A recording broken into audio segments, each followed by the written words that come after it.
So the Dallas Cowboys pulled off the victory yesterday, 40-37 in overtime against the New York Giants. And that was a really exciting game. I mean, to see the offenses go back and forth all game long. And if you're the Cowboys, it at least feels good that you're 1-1, that you actually pulled off that victory, intercepting Russell Wilson late in that game. But honestly, there's no doubt the Cowboys have a major problem. And that problem is that their secondary played absolutely terrible yesterday. When you have Russell Wilson at this point in his career, throwing for his career high 450 yards, that is just not going to cut it. That type of play in the secondary for the rest of the season, if the Cowboys keep this up, there's no doubt this is not going to be a team that is going to, make any noise come playoff time.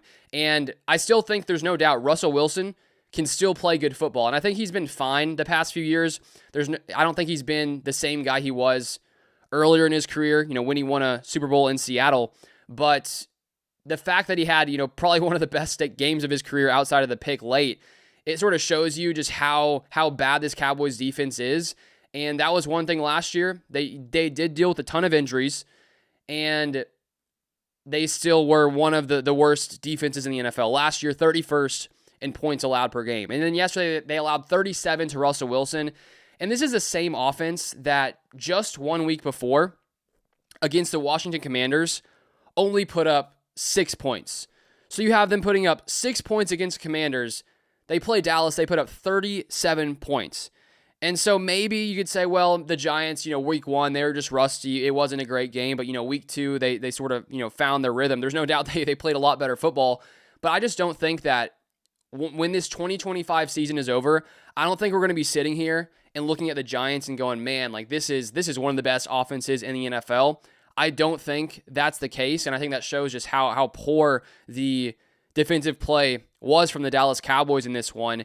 And I came across an interesting stat from NFL Next Gen Stats. It says here, Russell Wilson completed 7 of 11 deep passes for 264 yards, 3 touchdowns, and an interception in the Giants' Week 2 loss to the Cowboys, the most deep passing yards by any QB in a game since at least 2016.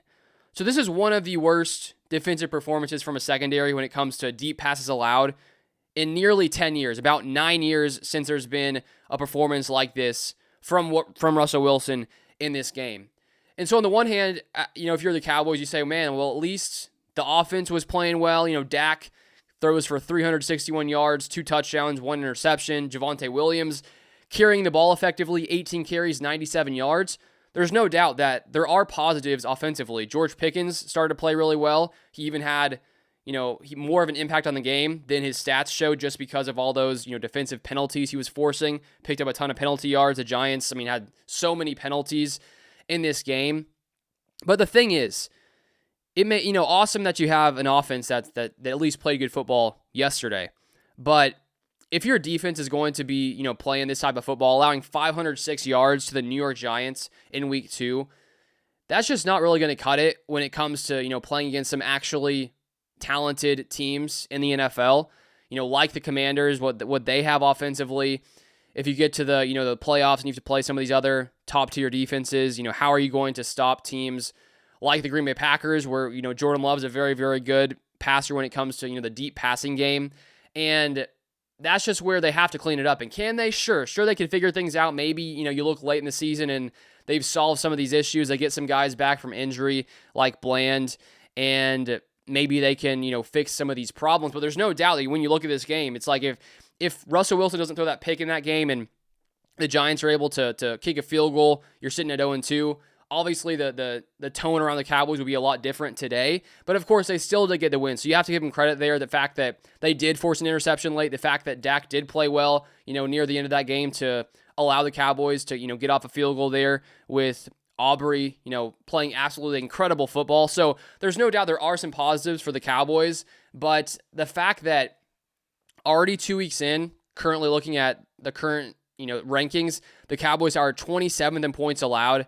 That's just not a formula for success, and you don't want to have Dak Prescott in this offense have to play nearly perfect football to win games, which clearly they can do it, but let's say, you do make it to the playoffs and you do, get to the wild card round and you're playing some of these teams.